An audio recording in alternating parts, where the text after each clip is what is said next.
Exit polls ప్రకారం ఆంధ్రప్రదేశ్లో గెలిచే అభ్యర్థులు వీళ్ళు కన్ఫామ్గా గెలిచే క్యాండిడేట్స్ బాలకృష్ణ, చంద్రబాబు నాయుడు, పవన్ కళ్యాణ్, లోకేష్, వైఎస్ జగన్, బొత్స, వల్లభనేని వంశీ, పెద్దిరెడ్డి రామచంద్రారెడ్డి, సుజనా చౌదరి అండ్ రఘురామ్ కృష్ణరాజు. వీళ్ళు పక్కా గెలుస్తారని చెప్పి కొన్ని సర్వే సంస్థలు కామన్గా తెలుపుతున్నాయి. అలానే టఫ్ ఫైట్ వచ్చేసి పెనమలూరులో బోడే ప్రసాద్, జోగి రమేష్ కొంటుందంట. అలానే నరసరావుపేట ఎంపీ స్థానానికి సంబంధించి అనిల్ కుమార్ యాదవ్, లావు శ్రీకృష్ణదేవరాయలు వీళ్ళ మధ్య టఫ్ ఫైట్ ఉంటుందంటున్నారు. అలానే సత్తెనపల్లికి సంబంధించి అంబటి రాంబాబు కూడా కాస్త టఫ్ ఫైట్ ఫేస్ చేసే అవకాశం ఉందంటున్నారు. ఇక ఖచ్చితంగా ఓడిపోయే అభ్యర్థులు వచ్చేసి విజయసాయిరెడ్డి ఓడిపోబోతున్నారట సార్. అలానే గాజువాక నుంచి అమర్నాథ్, నగర్ నుంచి రోజా, విడుదల రజనీ, గుంటూరు వెస్టు, మేరుగు నాగార్జున వీళ్ళు కన్ఫామ్గా ఓడిపోబోతున్నారని చెప్పి అంటారు. అలానే ఒంగోలు టీడీపీ ఎంపీ స్థానానికి పోటీ చేసిన మాగుంట శ్రీనివాస్ కూడా ఓడిపోబోతున్నారని చెప్పి కామన్గా ప్రతి ఎగ్జిట్ పోల్ సర్వే ఫలితాల నుంచి మనకు వచ్చిన సమాచారం.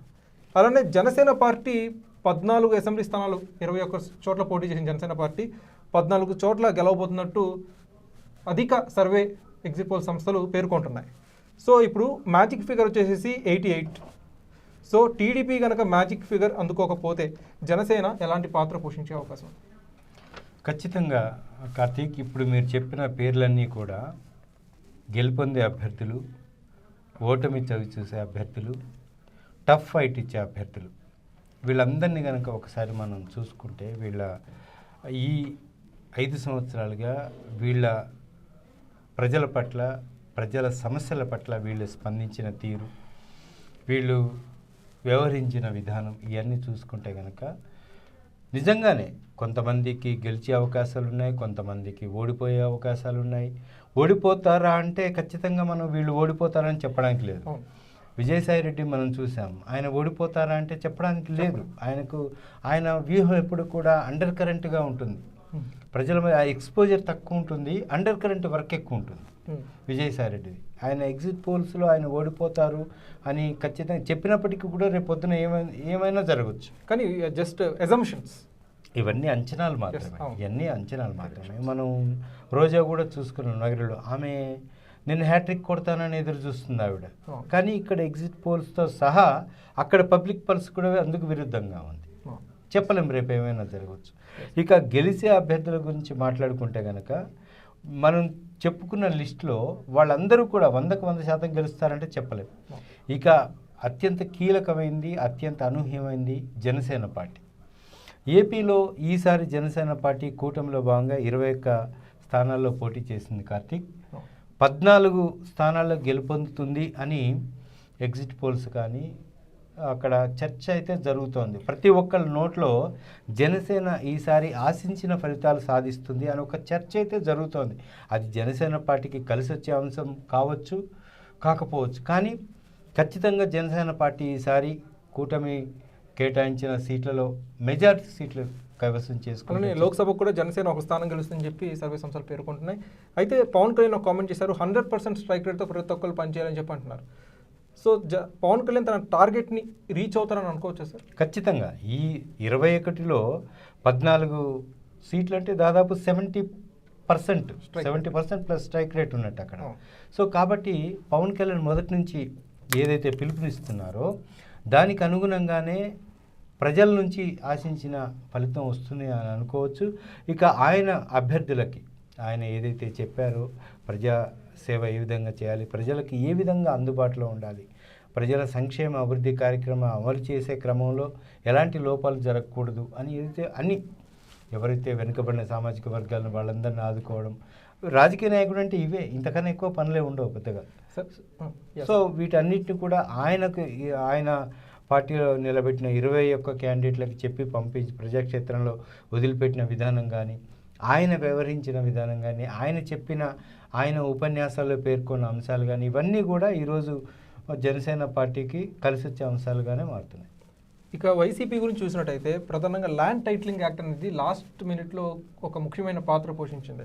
వైసీపీ ల్యాండ్ టైటిలింగ్ యాక్ట్ గురించి సరిగ్గా కవర్ చేసుకోలేకపోయింది. ఎందుకంటే టీడీపీ కూటమి ఎన్డీఏ వాళ్ళు ప్రధానంగా ఈ ల్యాండ్ టైటిలింగ్ యాక్ట్ పైనే ఎక్కువగా వాళ్ళ ప్రచారాస్త్రాల్లో భాగంగా వైసీపీని డ్యామేజ్ చేసే ప్రయత్నం చేస్తారు. కానీ వైసీపీ ఎక్కడ కూడా దాన్ని కవర్ చేసుకోలేదు, డిఫెండ్ చేసుకోలేదు. సో అది వైసీపీని ఇప్పుడు దెబ్బతీస్తుందంటారు.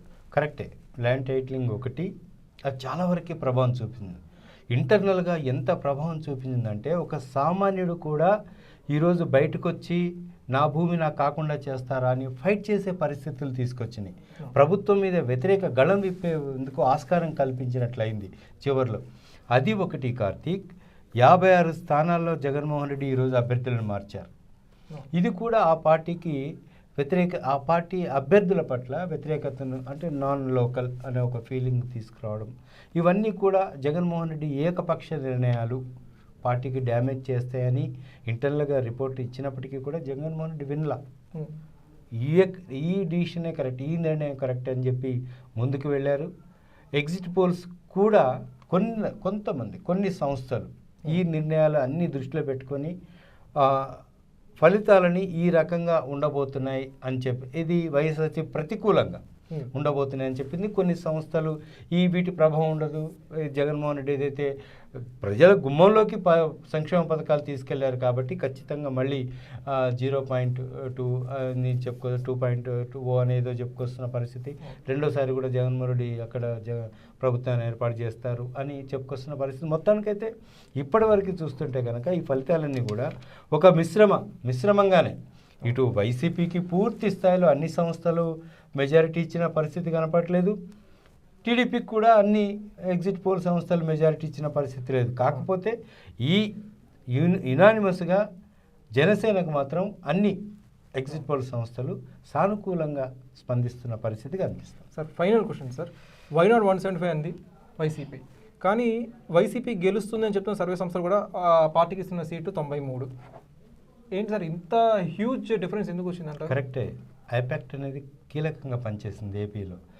ఐపాక్ట్ అనే సంస్థ కూడా ఈరోజు కార్తీక్ వైఎస్ఆర్సీపీకి ఇన్ని సీట్లు వస్తాయని గ్యారంటీగా గుండె మీద చేసుకొని చెప్పే పరిస్థితి లేదు. అక్కడ ప్రజా నిర్ణయంలో మార్పు కనిపిస్తోంది.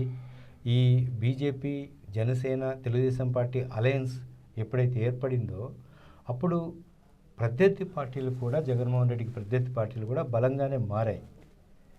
వీళ్ళు సంక్షేమ అభివృద్ధి కార్యక్రమాలు కానీ, మేనిఫెస్టో కానీ, ప్రజలకు ఇస్తున్న హామీల విషయంలో కానీ కొంతవరకు ఆమోదయోగ్యంగా ఉన్నాయి అనే అంశాన్ని వైసీపీ కూడా గ్రహించింది. సో ఈ మధ్యలో జరుగుతున్న పోటీలో ఐపాక్ట్ ప్రజల పల్స్ను పట్టుకోవడంలో కూడా వెనకబడింది. జగన్మోహన్ రెడ్డికి 2014లో, 2018లో, 2018లో ఎస్పెషల్గా ఇచ్చిన రిపోర్టుని ఈసారి ఇచ్చే పరిస్థితి లేదు. అంటే ప్రజల నిర్ణయం కానీ, ప్రజల పల్స్ కానీ పూర్తిగా మారిపోయిందనే కోణంలో ఈ రిపోర్ట్ కూడా ఉందని చెప్పవచ్చు Karthik. Thank you sir. So viewers చూశారు కదా, కేవలం సంక్షేమ పథకాలు ఒకటిస్తే సరిపోదు, అభివృద్ధి కూడా ఉండాలి. ముఖ్యంగా అర్బన్ డెవలప్మెంట్ ఎంత ముఖ్యమో వైసీపీకి ఈ ఎగ్జిట్ పోల్ రిజల్ట్ అనేది కాస్త తెలియజెప్పే ప్రయత్నంలోనే ఉంది ప్రజల తీర్పు. ఓవరాల్గా పూర్తి ఫలితాల కోసం వేచి చూద్దాం. టీడీపీ కూటమి గెలుస్తుందా లేకపోతే వైసీపీ గెలుస్తుందా అనేది టూ ఎర్లీ టు కామెంట్. కానీ వైసీపీకి మాత్రం కాస్త ఒక రకంగా షాకింగ్ వార్త అని చెప్పుకోవాలి ఎగ్జిట్ పోల్ ఫలితాలు. మీరేమనుకుంటున్నారో కామెంట్ సెక్షన్లో పంచుకోండి. Thank you.